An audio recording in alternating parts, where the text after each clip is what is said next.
When I go to parties or I go out socializing, I'm always asked, what do you do when you talk to people about anxiety? What do you tell them when they come in and say they have anxiety? What strategies do you give them? They're genuinely curious, and I always know why. Because they themselves or somebody close to them is struggling with anxiety. I talk to them about how anxiety works in the brain, and the fact that anxiety is one of the most ancient instincts in the brain. It's very powerful. It's built on the fight or flight response. It's there to protect us from danger in threatening situations. Natural function of the brain. I always want to start by letting them know that because it's natural, because this is not something that's abnormal, you can regain control of it. Your anxiety is overactive or almost hyperactive, and that's why you're feeling so uncomfortable. But you can regain control over it, and there are several steps to take in order to regain the control. Basically, what I tell people, of course, I'm in a party situation, so I'm trying to make it as brief as I can and just hit the highlights. So the highlights become, I teach people to first understand the anxiety, understand how the brain works. And then the first thing you have to do is you have to monitor your thoughts and your feelings. You have to know when you are becoming anxious early on, not when you're full-blown panic attack. When you start to feel even a little bit uncomfortable, you have to acknowledge that and think, I am starting to get some anxiety. And part of that process is accepting that you have the anxiety. Don't try and block it. Don't try and push it away. Accept that it's there.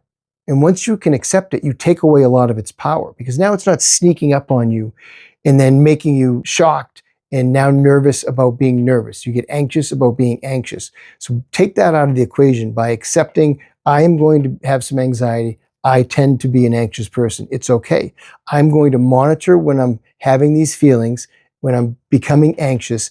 And in doing so, I'm going to be able to stop the anxiety and these negative thoughts that keep coming early on. And that's really the trick. You have to monitor and catch the thoughts early on. The negative thinking, if you can catch it early in the process, then you will definitely be able to stop the flow of the anxiety, stop the process of it. If you go to 0 to 100 and now you're completely anxious and in a full-blown panic attack, it's very difficult. Even if you've practiced the strategies for a long time, it's very difficult to just stop the anxiety at that point.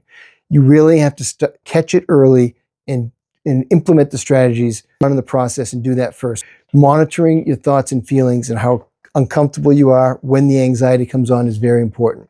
The next is implementing the strategies, and you really have to identify that negative thinking, identify the negative thoughts that you have, and start to reprogram your thoughts. And that's a big part of cognitive behavioral therapy in dealing with anxiety.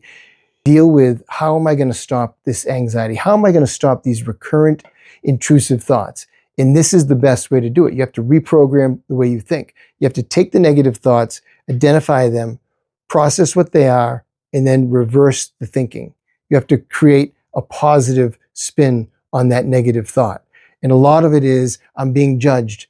With social anxiety, everybody feels one of the hallmarks of that is, I'm going to be judged by people. Well, it's okay. Now you need to reprogram that. Instead of saying, I'm going to be judged, I'm a terrible person, everybody's looking at me, they must hate me, you need to say, I am not a terrible person. It's okay to be judged. Everybody judges. We all judge each other every day. It's not a bad thing. It's just something that everybody does. Then you start to break down the negative thinking, and you can say to yourself, there's nothing wrong with me. Start with any positive thinking that resonates with you. I try and have people come up with statements that make sense to them, that they come up with themselves, because they own it and it makes more sense to them. Monitoring, identifying the negative thinking and creating a positive thought. And you really need to repeat that positive thought over and over again. It feels weird and it feels strange, but you're doing that with the negative thinking. You're repeating negative thoughts over and over like a broken record in your head. You need to keep the positive thinking in almost like a positive mantra, because your brain is not good at thinking about two thoughts at once. You can't have a negative thought and have a positive thought. Once you start the positive thinking, even if you don't completely believe the positive thought, If you keep repeating that thought in your head, you cannot have the negative thought. Reprogramming your thoughts, being able to talk about in this self-talk way, telling yourself and giving yourself this positive thinking, that is the next step in the whole process of trying to control your anxiety. After doing this, and I tell people this all the time, you're going to do this and you're going to think this isn't working, this isn't changing anything, and it's not going to. It's not going to change it overnight. Matter of fact, it's going to take probably several weeks of you doing this because your behaviors and your thoughts don't change. You've developed this over years, sometimes 14, 15, 20 years, however old you are. Count up the years, and that's how long you've been thinking this way. It takes a while to reprogram that. And so you need to do it repetitively over and over, and don't give up. Don't think, hey, this is not working for me, so I need to just stop. This is BS. I'm not going to do it anymore. Don't give up. You have to keep doing it. And eventually, even if you don't believe the positive thinking at first, you will buy into it. You will eventually start to see the change. And in doing so, that will allow you to feel good and positive about these small successes. And that will keep fueling you to move forward in this positive thinking and changing and reprogramming your brain.